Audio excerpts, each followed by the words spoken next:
The Prophecy. So Timucin has become Khan, even though it did not happen the way he wanted it to. His father is dead. He was betrayed and murdered by people he had trusted and risked his life for.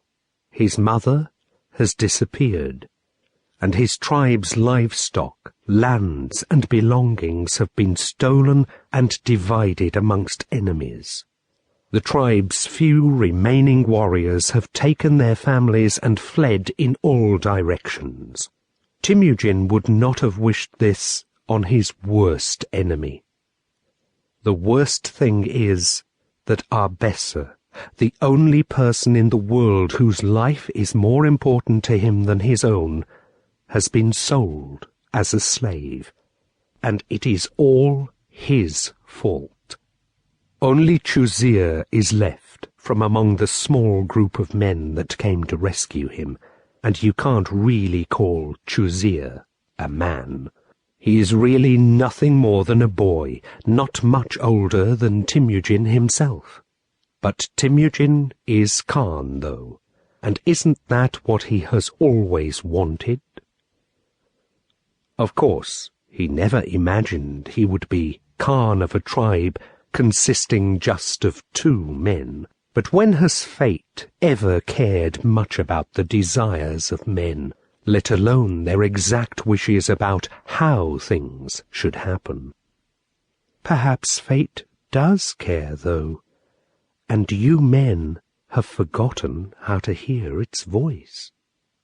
Timucin ignores the silent whisper in his thoughts and puts up the hood on the warm jacket that Chuzir had to almost force him to wear. He is just able to resist the urge to rub his hands together or blow into them to warm up the most frozen parts of his fingers. He has to try even harder to not stamp his feet. These things could help him to forget how cold he is, but it would not be appropriate to a great Khan. Don't you worry, little Khan. No one can see how the man who will later rule the world is standing here now with his teeth chattering from the cold.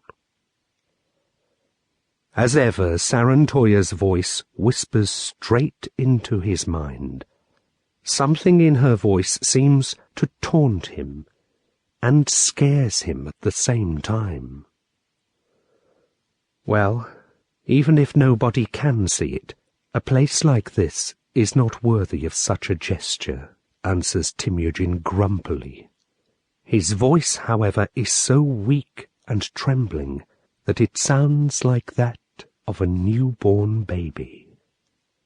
A place like this? Repeats Sarantoya at the back of his mind. You mean this lonely place at the very end of the world? A place so miserable that even most animals avoid it? A place at which there is nothing worth coming for at all? That is not true, protests Timucin. This is a sacred place. He speaks passionately.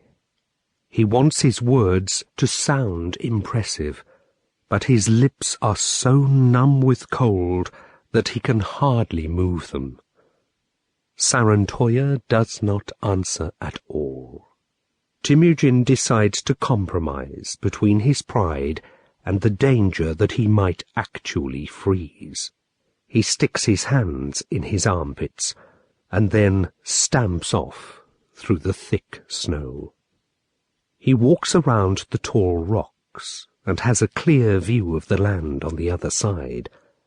But the view isn't any better there because the snow is still falling.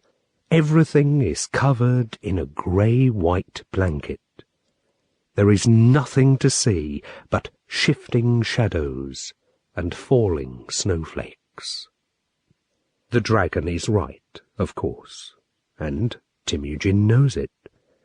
It is so cold up here that nobody can stand it for more than a few short hours.